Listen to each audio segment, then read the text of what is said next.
राजनीति में जोखिम लेने से नेता बचते हैं क्योंकि एक अनिश्चितता उससे पैदा होती है कि ये जोखिम लिया, इसका क्या नतीजा होगा, हमारे ऊपर क्या असर पड़ेगा। लेकिन मोदी जी के बारे में देखा जाता है कि जैसे वो मतलब जिद करके जोखिम लेते हैं। आप नोटबंदी का फैसला देखिए, 3 तलाक, अनुच्छेद 370। देखिए, मैं आपकी बात से पार्शियली सहमत हूँ। जिद कर शब्द प्रयोग ठीक नहीं है। वो जोखिम लेकर फैसला करते हैं, वो सही है, क्योंकि उनका मानना है और कई बार सार्वजनिक जीवन में उन्होंने कहा भी है कि हम देश बदलने के लिए सरकार में आए हैं, सरकार चलाने के लिए सरकार में नहीं आए। हमारा लक्ष्य देश के अंदर परिवर्तन लाना है। 130 करोड़ की जनता को विश्व में, दुनिया के सबसे बड़े लोकतंत्र को विश्व में एक सम्मानजनक स्थान पर पहुंचाना है, जो जबकि पोटेंशियल सालों से यहां पड़ा है। हमारा युवा धन पश्चिम और अमेरिका की ओर न जाता अगर ये फैसले सालों पहले हो गए होते तो, जो आज हो रहे। मैं किसी का क्रिटिसिज्म करना नहीं चाहता, मगर वो इसलिए नहीं डरते हैं कि सत्ता में बने रहना लक्ष्य नहीं है, जो चलता है उसको चलने देना, आराम की जीवन जीना भी लक्ष्य नहीं है। एकमात्र लक्ष्य है भारत प्रथम, इंडिया फर्स्ट। ये लक्ष्य लेकर वो चलते हैं और इसीलिए इसी में से दृढ़ राजनीतिक इच्छा शक्ति का निर्मित होती है। और जब दृढ़ राजनीतिक इच्छा शक्ति के साथ आप एक रास्ता तय कर लेते हो कि मुझे देश को यहाँ पहुंचाना है, तो हर क्षेत्र के अंदर आप फैसले देखिए। नोटबंदी का फैसला और कोई ले ही नहीं सकता, मैं आपको बताता हूँ। इतना बड़ा फैसला उन्होंने लिया और हमारी टीका करने वाले जो करेंगे वो करेंगे, मगर मैं बताता हूँ इससे देश के अर्थतंत्र के माहौल में बहुत बड़ा परिवर्तन आया कि नहीं, ये सरकार का विल है, काला धन नहीं चलेगा। कई बार विल का परिचय कराना, इच्छा का परिचय कराना भी बड़ी बात होती है। इसी प्रकार से जीएसटी, चिदम्बरम साहब से लेकर प्रणब मुखर्जी साहब सब बात तो करते थे, अच्छी अच्छी अंग्रेजी में बोलते थे, परंतु किसी की हिम्मत नहीं पड़ती थी। मोदी जी ने केंद्र का राज्य का फर्क भूलकर कि फेडरल स्ट्रक्चर है, हम एक टीम है, काफी ऐसी चीजें थी जो राज्यों में अविश्वास पैदा करती थी, उसको हटा दिया और जीएसटी को सर्वानुमत से, और मैं गर्व के साथ कह सकता हूं, इक्का दुक्का चीज छोड़कर जीएसटी काउंसिल में एक भी फैसला बहुमत से नहीं लिया गया है, सर्वानुमत से लिया गया है। जबकि जीएसटी काउंसिल में सभी दल की सरकारों के वित्त मंत्री हैं। 3 तलाक का उन्मूलन, किसी में हिम्मत नहीं थी। शाहबानू के केस को रिवर्ट करना पड़ा था, कानून को बदलना पड़ा, राजीव गांधी सुप्रीम कोर्ट के फैसले को बदला, उनको बदलना पड़ा था। 1 रैंक 1 पेंशन, कोई हिम्मत नहीं करता था। चीफ ऑफ डिफेंस स्टाफ का नया कंसेप्ट डिफेंस के क्षेत्र में, कोई हिम्मत नहीं करता था। सर्जिकल और स्ट्राइक और एयर स्ट्राइक का सवाल ही पैदा नहीं होता था।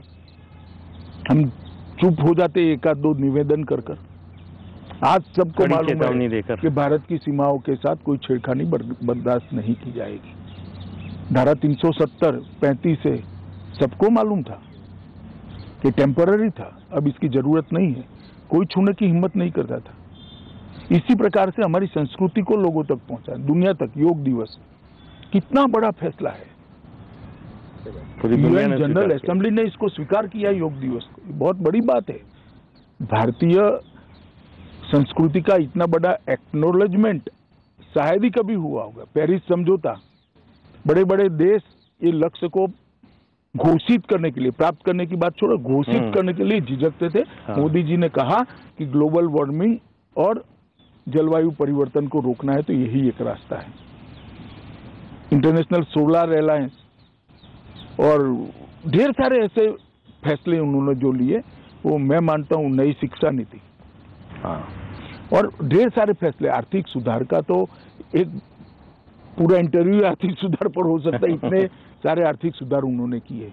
तो ये मजबूत इच्छा शक्ति वाले प्रधानमंत्री के अलावे ये हो नहीं सकता है।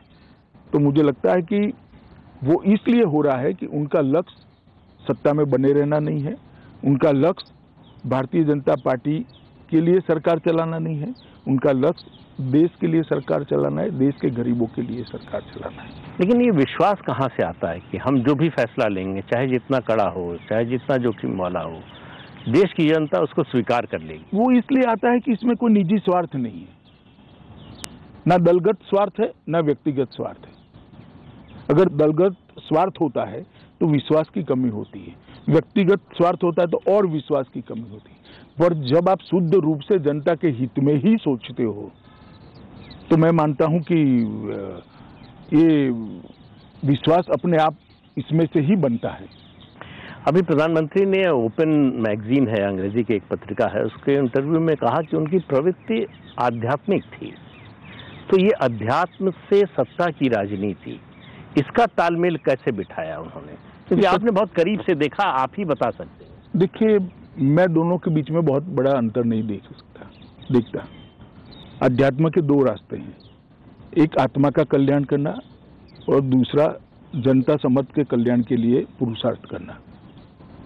अध्यात्म के रास्ते पर जाने वाले भी वही करते हैं। मोदी जी भी आज वही कर रहे हैं। आप देखिए, देश के 60 करोड़ गरीबों को कई सारे वादे किए गए, मगर 70 साल तक उनके जीवन में गुणात्मक परिवर्तन कभी नहीं आया था।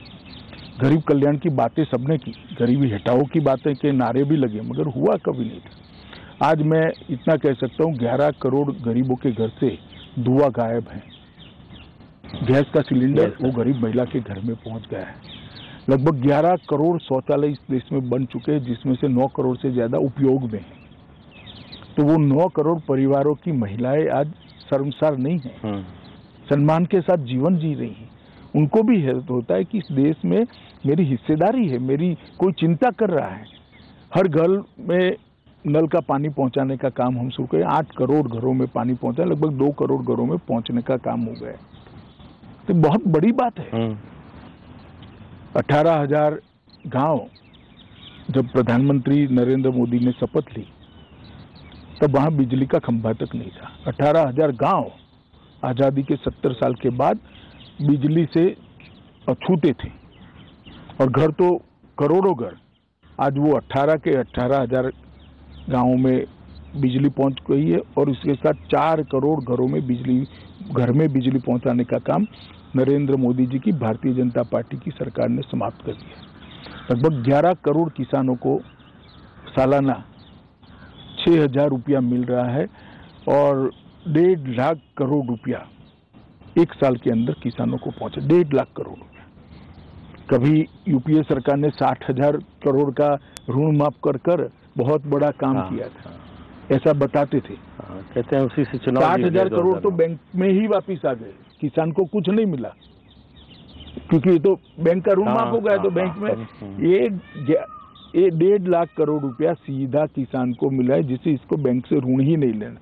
जो 1.5 एकड़ 2 एकड़ के खेत है, जो हमारे बहुत सारे प्रदेश में एवरेज जोत इतनी ही है, उसका तीनों खेती का खर्चा ही 6,000 होता है, तब उसको ऋण ही नहीं लेना पड़ता है। ये बहुत बड़ी उपलब्धि है, इसको कोई अलग तरीके से देखता नहीं है। एक और ऋण माफ करने की पॉलिसी लाना, और दूसरी ओर किसान को ऋण न लेना पड़े ऐसी स्थिति में ले जाना। वो 60,000 करोड़ का ऋण माफ किया था, आपने 60,000 करोड़ बैंकों में आ गए।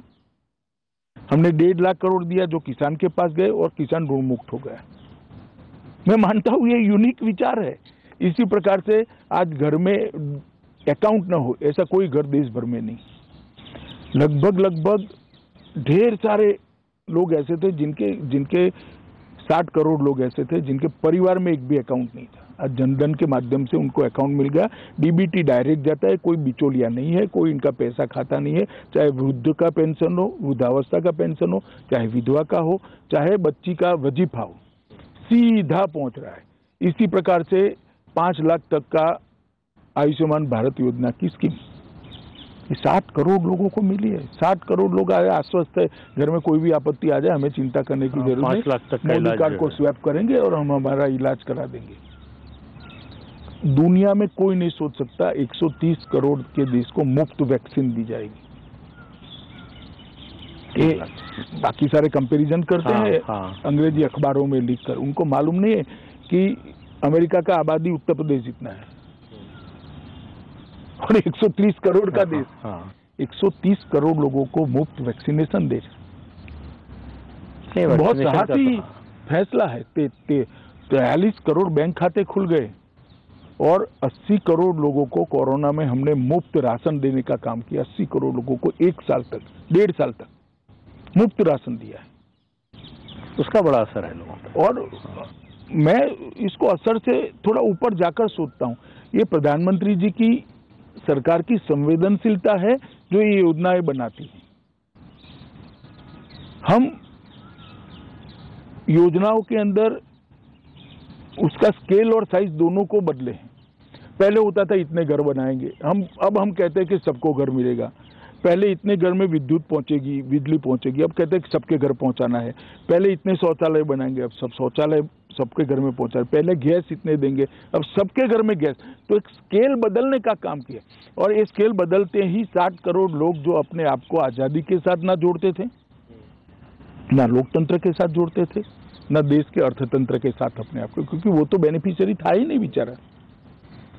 आज वो 60 करोड़ लोगों में एक आत्मविश्वास जगा है कि नहीं, ये देश की विकास में मेरा भागीदारी है, देश मेरा सोचता है।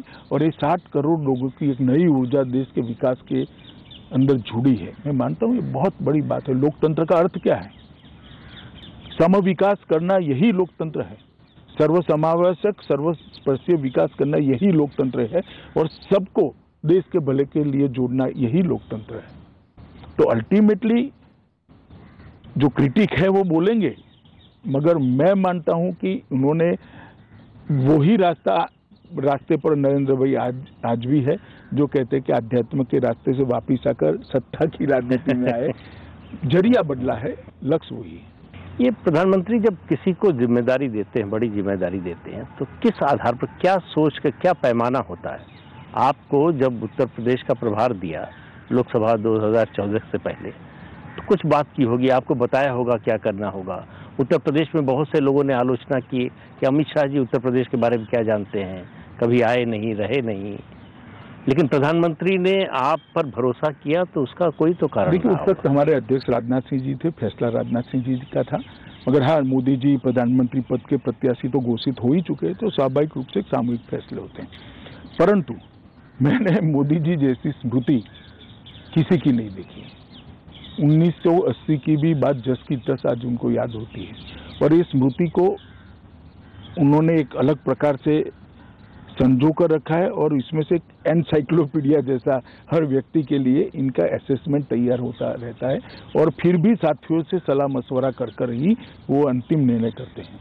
तो मुझे लगता है कि व्यक्तियों के चयन के बारे में और व्यक्तियों को काम देने के बारे में उनके ज्यादातर फैसले अच्छे भी होते हैं और सफल भी होते हैं। परवाह देश की, सोमवार से शुक्रवार रात 10 बजे TV9 भारतवर्ष पर।